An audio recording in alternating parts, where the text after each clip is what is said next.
हम लोगों ने जब से ऑनलाइन क्लास शुरू किया है रसायन शास्त्र की 12वीं कक्षा के एक पाठ घोल के अनुसंख्य गुण क्वालिटेटिव प्रॉपर्टीज ऑफ सॉल्यूशन पर चर्चा की। इस पाठ के नोट्स भी टेलीग्राम ऐप पर डाल दिया गया है। आर.एन. सिंह कॉलेज वहां जाके आप डालेंगे तो आपको नोट्स मिल जाएगा। अब उसमें हम लोग जो अपने यहाँ बिहार विद्यालय परीक्षा समिति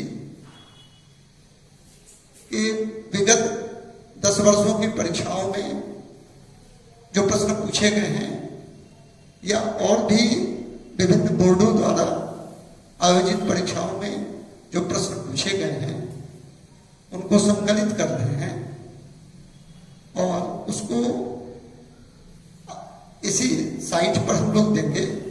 टेलीग्राम का जो साइट है जो FMC पर देंगे। और उस क्रम में होगा क्या कि जो ऑब्जेक्टिव क्वेश्चंस हैं उसको हम लोग एक दिन दे देंगे और उसका उत्तर अगले दिन आपको बताएंगे।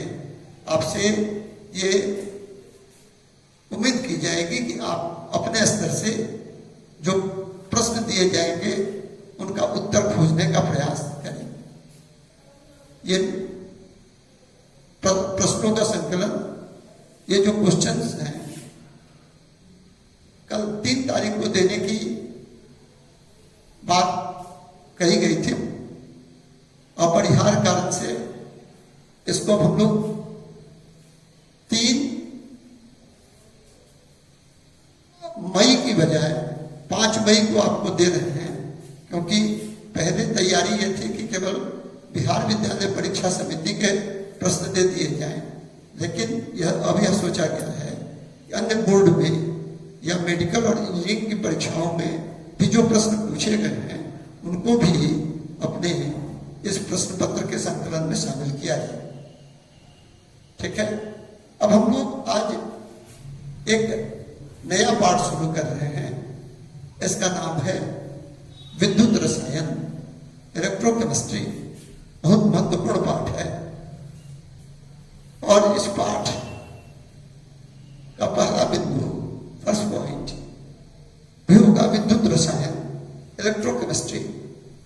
विद्युत रसायन रसायन शास्त्र की वह शाखा है जिसके अंतर्गत विद्युत ऊर्जा, रासायनिक ऊर्जा और इन दोनों प्रकार की ऊर्जाओं के परस्पर संबंध का अध्ययन किया जाता है। The branch of chemistry which deals with electrical energy, chemical energy and their mutual relation is called electrochemistry. तो अब आप यहां पर विद्युत रसायन को 2 वर्गों में बांटेंगे, जहां पहला भाग होगा जिसमें विद्युत ऊर्जा के द्वारा रासायनिक प्रतिक्रिया संपन्न कराई जाएगी। इस भाग को हम लोग कहते हैं इलेक्ट्रोलिसिस, विद्युत विच्छेदन या विद्युत अपघटन, इलेक्ट्रोलिसिस। और दूसरा भाग जो होगा उसको में क्या होगा कि रासायनिक प्रतिक्रिया के द्वारा विद्युत ऊर्जा उत्पन्न की जाएगी। इसको हम लोग इलेक्ट्रोकेमिकल प्रोसेस, विद्युत रासायनिक प्रक्रिया कहते हैं। तो अभी हम लोग विद्युत विच्छेदन वाले भाग में आगे बढ़ रहे हैं। अब विद्युत विच्छेदन के बारे में विस्तार से बात की जाए, इसके पूर्व कुछ बातें जो आप पहले से जानते हैं उनको हम फिर से बता दे रहे हैं ताकि आपको याद आ जाए। सबसे पहले विद्युत धारा के सुचालक पदार्थ, विद्युत धारा के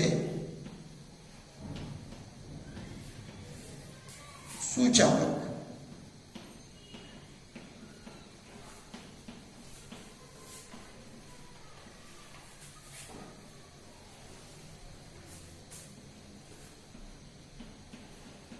गुड कंडक्टर्स ऑफ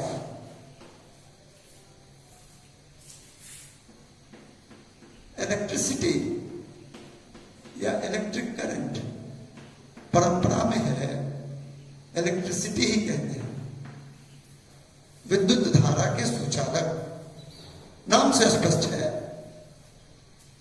वैसे पदार्थ जिनसे होकर विद्युत धारा प्रवाहित हो सकती है, उन पदार्थों को विद्युत धारा के सुचालक पदार्थ कहा जाता है। सुचालक पदार्थों के उदाहरण के रूप में आप विभिन्न धातुओं को, जो डिफरेंट मेटल्स हैं, वे सबके सब विद्युत धारा के सुचालक होते हैं। विभिन्न धातु विद्युत धारा के सुचालक है। Different metals are good conductors of electricity. उदाहरण जो आपके दिमाग में आ जाए, तांबा, लोहा, एल्युमिनियम, ये तो बड़ा, और भी तो ये बड़ा आपका जाना पहचाना है, ये जाने पहचाने उदाहरण हैं विद्युत धारा के सुचालक पदार्थों के। और फिर जितने भी ध्रुवीय यौगिक हैं, पोलर कंपाउंड्स हैं, वो जलीय घोल के रूप में अथवा पिघली हुई अवस्था में विद्युत धारा के सुचालक होते हैं। उदाहरण के लिए सोडियम क्लोराइड, नमक, ये ठोस अवस्था में विद्युत धारा का सुचालक नहीं है। ठोस सोडियम क्लोराइड से विद्युत धारा प्रवाहित नहीं हो सकती, किंतु सोडियम क्लोराइड को, नमक को हम लोग जल में घोल दें अथवा गर्म करके पिघला दें, तो सोडियम क्लोराइड जलीय घोल के रूप में, एक्वस सॉल्यूशन के रूप में अथवा पिघली हुई अवस्था में क्या होता है, विद्युत धारा का सुचालक हो जाता है। तो वैसे पदार्थ जिनसे विद्युत धारा प्रवाहित हो सकती है, विद्युत धारा के सुचालक पदार्थ कहलाते हैं। जिन सभी ध्रुवीय पदार्थ विद्युत धारा के सुचालक होते हैं। कोई भी पदार्थ विद्युत धारा का सुचालक हो, उसके लिए आवश्यक है उसमें मुक्त आयनों अथवा मुक्त इलेक्ट्रॉनों का उपस्थित होना। अब हम लोग बात करेंगे विद्युत धारा के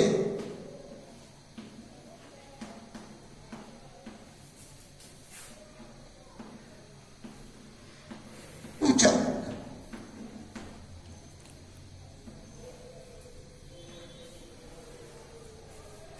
बेड कंडक्टर्स ऑफ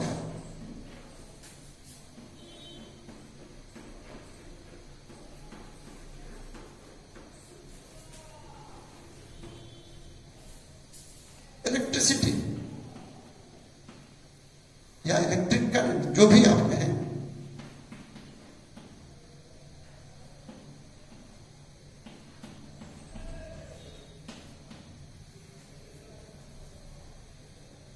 देखिए कुछ ऐसे पदार्थ हैं जिनसे होकर विद्युत धारा प्रवाहित नहीं होती है। जाना पहचाना उदाहरण, सूखी लकड़ी, इससे विद्युत धारा प्रवाहित नहीं होती है, लेकिन जब यही लकड़ी गीली हो जाती है, इसमें पानी आ जाता है, तो ये विद्युत धारा की सुचालक हो जाती है। कारण जल एक ध्रुवीय यौगिक है, वाटर एक पोलर कंपाउंड है, इसका आयनेशन होता है, जल का आयनीकरण होता है एज H+ और OH- आयन। तो लकड़ी जब गीली होती है, उसमें जब जल मौजूद होता है तो वो विद्युत धारा की सुचालक होती है। लेकिन जब सूख जाती है तो उसके बाद जो वहां पदार्थ बचते हैं, उन पदार्थों के पास न तो मुक्त आयन होते हैं और न ही मुक्त इलेक्ट्रॉन होते हैं। ऐसी स्थिति में सूखी लकड़ी विद्युत धारा की सुचालक हो जाती है। आप देखें, ग्रेफाइट को छोड़कर कार्बन के बाकी जो अपरूप हैं, कार्बन के जो अन्य एलोट्रोप्स हैं, वो सब विद्युत धारा के कुचालक हैं। तमाम उदाहरण आपको मिलेंगे जिनसे विद्युत धारा प्रवाहित नहीं होती है, उनको हम लोग विद्युत धारा के कुचालक पदार्थ कहते हैं। आगे हमारी चर्चा विद्युत धारा के सुचालक पदार्थों के आसपास केंद्रित रहेगी। अब विद्युत धारा के सुचालक पदार्थों को दो वर्गों में बांटा गया है।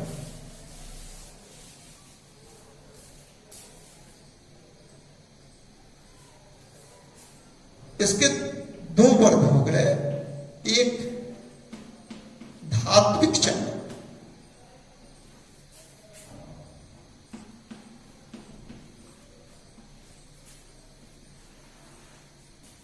मेटालिक कंडक्टर,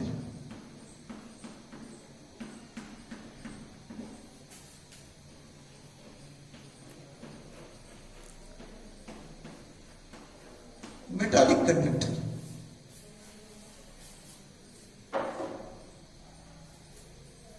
क्या है? मेटालिक कंडक्टर देखिए, विद्युत धारा के सुचालक पदार्थों को हम दो वर्गों में बांटते हैं।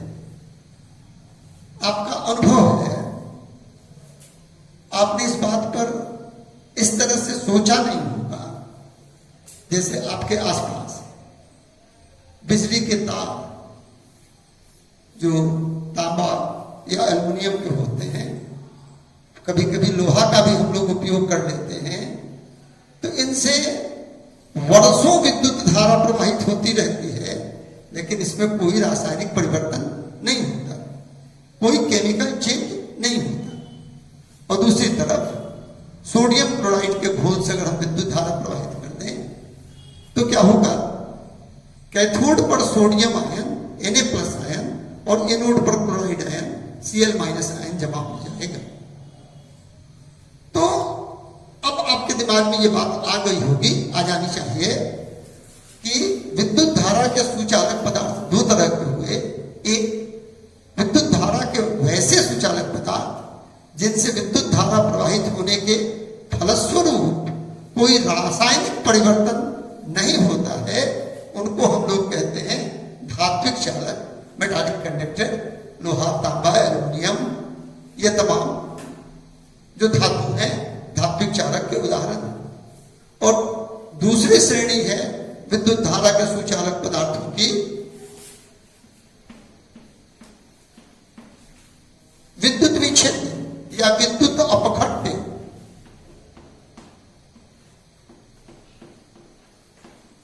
विद्युत विच्छेद या विद्युत अपघट्य, इलेक्ट्रोलाइट्स, दोनों की अंग्रेजी है इलेक्ट्रोलाइट।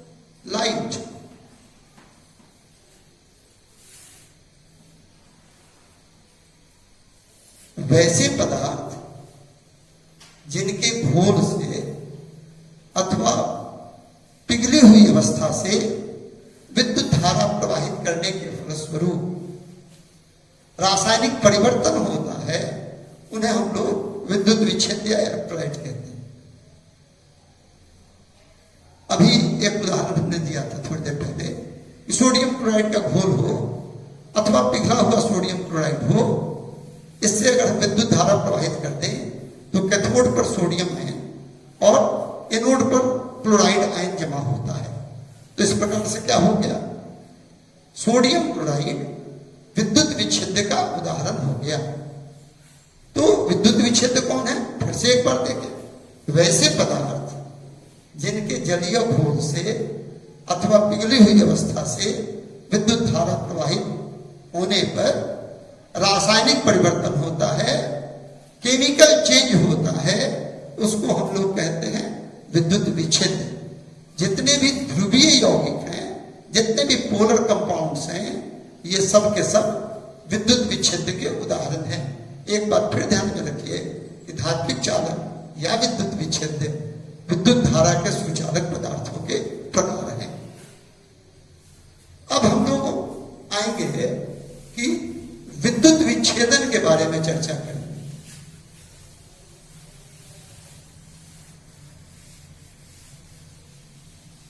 विद्युत विच्छेदन, विद्युत विच्छेदन के लिए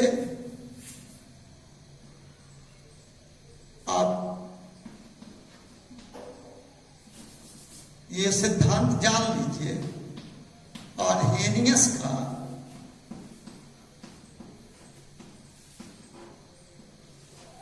विद्युत विच्छेदन सिद्धांत, आर्हेनियस थ्योरी ऑफ इलेक्ट्रोलिसिस।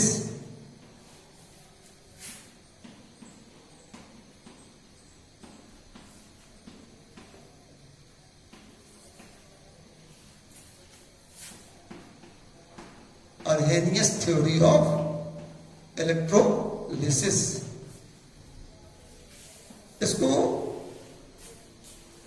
जब हम बताना शुरू करेंगे तो आपको लगेगा यार ये तो हम जानते ही, वास्तव में आप जानते हैं, केवल जो आपकी जानकारी है उसको हम बारी बारी से बिंदुवार बता दें। आर्हेनियस के विद्युत विच्छेदन सिद्धांत में कुछ मान्यताएं, आर्हेनियस थ्योरी ऑफ इलेक्ट्रोलाइट्स में कुछ पॉस्टुलेट्स, इनकी हम बारी बारी से चर्चा करेंगे, इन मान्यताओं की।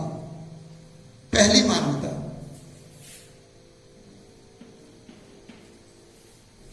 विद्युत विच्छेद्य ध्रुवीय यौगिक होते हैं, पोलर कंपाउंड्स होते हैं, अर्थात ये या तो आयनिक यौगिक हैं, इलेक्ट्रोवैलेंट कंपाउंड्स हैं, आयनिक कंपाउंड्स हैं, यानी विद्युत विच्छेद क्या है, आयनिक या विद्युत संयोजी यौगिक क्या है, आयनिक और इलेक्ट्रोवैलेंट कंपाउंड्स। तो विद्युत विच्छेद ध्रुवीय यौगिक हैं जो आयनिक हो सकते हैं, ठीक है, या फिर पोलर कोवैलेंट कंपाउंड्स हो सकते हैं, ध्रुवीय सहसंयोजी यौगिक हो सकते हैं। खैर हम लोग अभी इसके डिटेल में अब जाने की जरूरत नहीं है, आप जानते हैं। तो पहली मान्यता है कि विद्युत विच्छेद क्या है, ध्रुवीय यौगिक। और ये यौगिक जो है जलीय घोल के रूप में अथवा पिघली हुई अवस्था में, दोनों स्थितियों में विद्युत धारा के सुचालक होते हैं।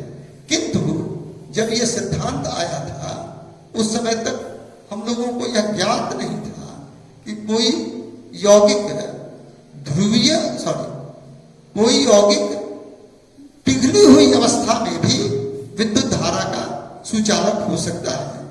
तो आर्हेनियस का सिद्धांत पिघली हुई अवस्था से नहीं, जलीय घोल के आसपास केंद्रित है, और आगे हम लोग उसकी चर्चा इसी रूप में करेंगे। तो फिर से पहली मान्यता, विद्युत विच्छेद ध्रुवीय यौगिक होते हैं। दूसरी मान्यता, इन ध्रुवीय यौगिकों को, पोलर कंपाउंड्स को जल में घोल देने पर ये अपने अवयवी आयनों में विघटित हो जाते हैं। यानी पोलर कंपाउंड्स को अगर आप वाटर में डिसॉल्व कर देंगे तो ये क्या होता है, अपने कॉन्स्टिट्यूएंट आयंस में डिसोसिएट कर जाता है। जैसे आप देखें कि सोडियम क्लोराइड ठोस के रूप में यह विद्युत धारा का सुचालक नहीं है। क्यों नहीं है? क्योंकि जब ये सॉलिड स्टेट में है उस समय भी इसके क्या है, कॉन्स्टिट्यूएंट्स हैं, अवयव हैं, Na+ और Cl-। लेकिन जब ये ठोस के रूप में होता है तो इनके कॉन्स्टिट्यूएंट आयन्स के बीच, अवयवी आयनों के बीच क्रियाशील आकर्षण बल प्रबल होता है। इसलिए इसमें ठोस अवस्था में, सॉलिड स्टेट में आयंस तो मौजूद होते हैं किंतु ये आयंस फ्री नहीं होते। इसलिए ठोस आयनिक यौगिक, कोई भी आयनिक यौगिक अगर ठोस के रूप में है तो विद्युत धारा का सुचालक नहीं होता। इसको अगर हम लोग जल में घोल दें या गर्म करके पिघला दें, एक्वस और फ्यूज्ड, तो ये क्या होता है, अपने अवयवी आयनों में विघटित हो जाता है, टूट जाता है। ये क्या होता है, इस कंपाउंड का डिसोसिएशन हो जाता है। दो आयन प्राप्त होते हैं, Na+ और Cl-। तो जल में घुलने के साथ ही इनका आयनीकरण हो जाता है। ऐसा नहीं है कि जब हम लोग विद्युत धारा प्रवाहित करते हैं तब इनका आयनीकरण होता है। जल में घुलने के साथ आयनिक यौगिकों का क्या होता है, आयनीकरण हो जाता है। आयनिक यौगिक अपने अवयवी आयनों में टूट जाते हैं। तीसरी मान्यता यह है कि विद्युत विच्छेदों के घोल में दो प्रकार के आयन मौजूद होते हैं, धनायन और ऋणायन। यानी इलेक्ट्रोलाइट्स के सॉल्यूशन में दो प्रकार के आयन्स होते हैं, कैटायन और एनायन। जिसके ऊपर वह आयन जिसके ऊपर धन आवेश हो, पॉजिटिव चार्ज, उसको कहते हैं धनायन, अंग्रेजी में कहते हैं कैटायन। और जिसके ऊपर नेगेटिव चार्ज हो, ऋण आवेश हो, उस आयन को कहते हैं ऋणायन, अंग्रेजी में एनायन। तो किसी भी विद्युत विच्छेद में धनायन और ऋणायन दोनों मौजूद होते हैं। अगली मान्यता, चौथी मान्यता, फोर्थ पोस्टुलेट, कि किसी विद्युत विच्छेद में धनायनों और ऋणायनों की संख्या अलग अलग हो सकती है, किंतु प्रत्येक विद्युत विच्छेद में, प्रत्येक इलेक्ट्रोलाइट में कुल धन आवेश और कुल ऋण आवेश का मान बराबर होता है। क्या कहा उन्होंने कि धनायनों और ऋणायनों की संख्या भिन्न हो सकती है। नंबर ऑफ कैटायंस और नंबर ऑफ एनायंस में be different, but total positive charge और टोटल नेगेटिव चार्ज क्या होता है, हमेशा बराबर होता है। इसीलिए विद्युत विच्छेद उदासीन होते हैं, उनके ऊपर कोई आवेश नहीं पाया जाता है। तो क्या है कि विद्युत विच्छेद में आयनों की संख्या, धनायनों और ऋणायनों की संख्या भिन्न हो सकती है। जैसे देखें, सोडियम क्लोराइड में एक सोडियम आयन और एक क्लोराइड है, मतलब सोडियम क्लोराइड में एक कैटायन और एक एनायन, एक धनायन और एक ऋणायन है। दूसरा देखें, कैल्शियम क्लोराइड, ऐसा है एक्वस सॉल्यूशन, पिघला हुआ भी होगा तो यही होगा। वहां पर हम लोग एक्वस की जगह पर लिख देंगे फ्यूज्ड, अगर पिघला हुआ होगा तो। इस पे देखिए, एक धनायन है, एक कैटायन है, कैल्शियम आयन Ca+2 आयन, और दूसरा है क्लोराइड आयन जिसकी संख्या है 2।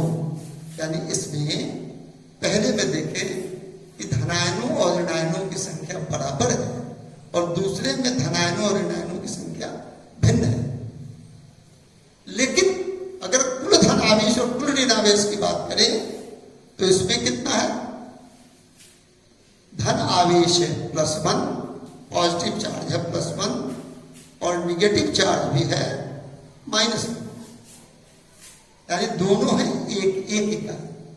नतीजा, सोडियम क्लोराइड उदासीन हो गया, क्योंकि एक इकाई धन आवेश एक इकाई ऋण आवेश को उदासीन कर सकता है, उदासीन करता है, न्यूट्रलाइज कर देगा।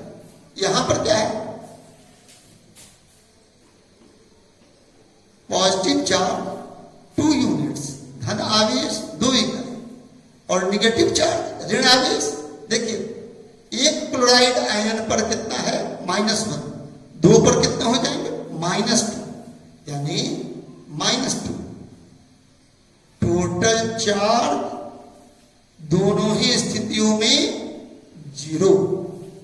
तो चौथी मान्यता भी आपने समझ ली। क्या कहती है चौथी मान्यता, कि किसी विद्युत विच्छेद में धनायनों और ऋणायनों की संख्या भिन्न हो समान या भिन्न हो सकती है, किंतु प्रत्येक विद्युत विच्छेद में कुल ऋण आवेश बराबर होता है, इसके कारण क्या होता है, विद्युत विच्छेद उदासीन होते हैं, न्यूट्रल होते हैं। ये आपका हो गया चौथा। और हेनियस के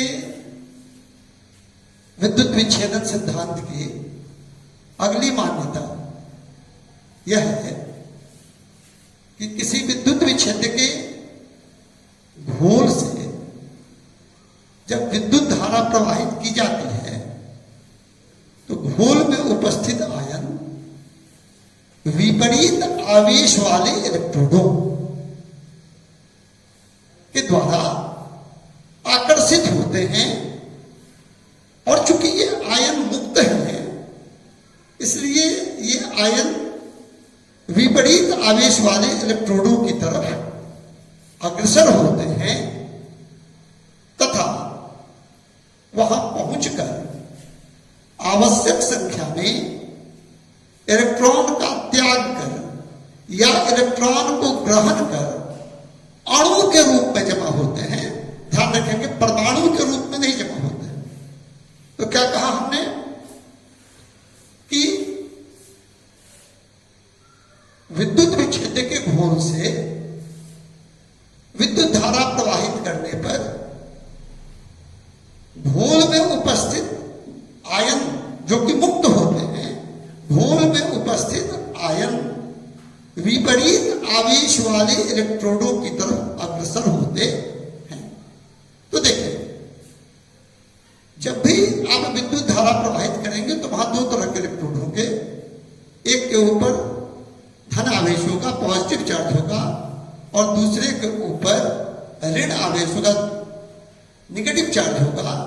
तो पॉजिटिवली चार्ज इलेक्ट्रोड को हम लोग कहते हैं एनोड, क्योंकि वहां पर एनायन ऋणायन आके जमा होता है, और निगेटिवली चार्ज इलेक्ट्रोड ऋणाविष्ट इलेक्ट्रोड को हम लोग कहते हैं धनोद, कैथोड, क्योंकि वहां पर धनायन कैटायन आके जमा होता है।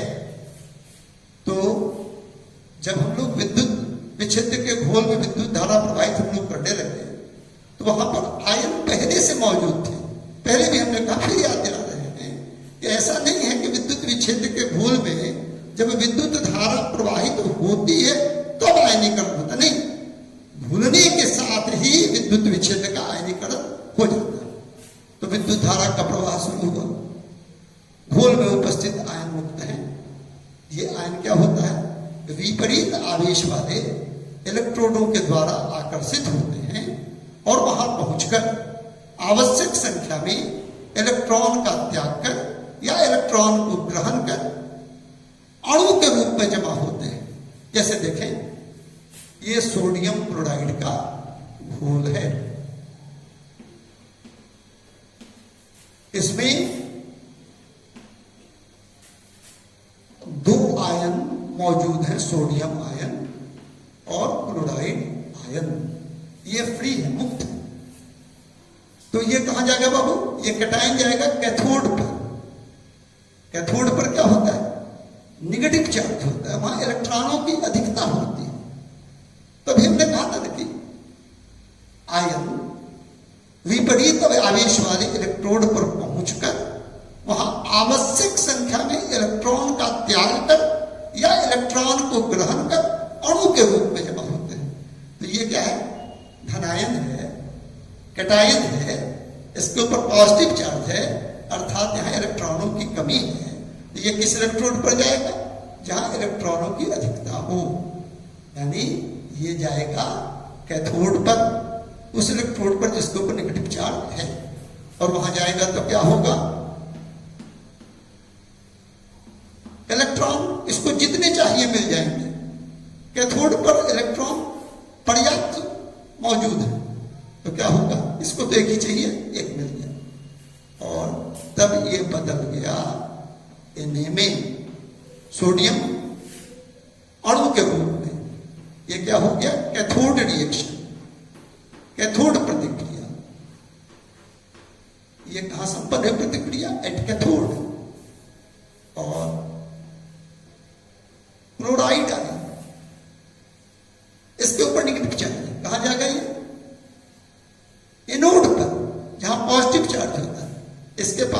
इलेक्ट्रॉनों की अधिकता है, ये इलेक्ट्रॉन का त्याग करने की प्रवृत्ति रखता है, और एनोड के ऊपर पॉजिटिव चार्ज है, वो इलेक्ट्रॉन को बड़ी आसानी से ग्रहण कर लेता है।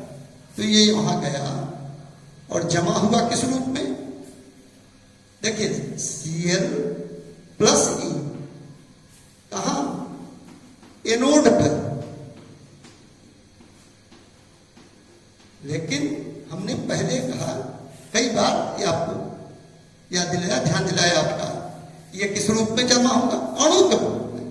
तो ये क्लोरीन परमाणु है, क्लोरीन अणु नहीं है। क्लोरीन का अणु सूत्र, क्लोरीन का मॉलिक्यूलर फॉर्मूला क्या है? Cl2। तो ये क्लोरीन अणु के रूप में जमा होगा, यानी इसको 2 परमाणु क्लोरीन के चाहिए। तो क्या होगा? 2 के लिए यहां 2 से गुणा हुआ, देख लीजिएगा,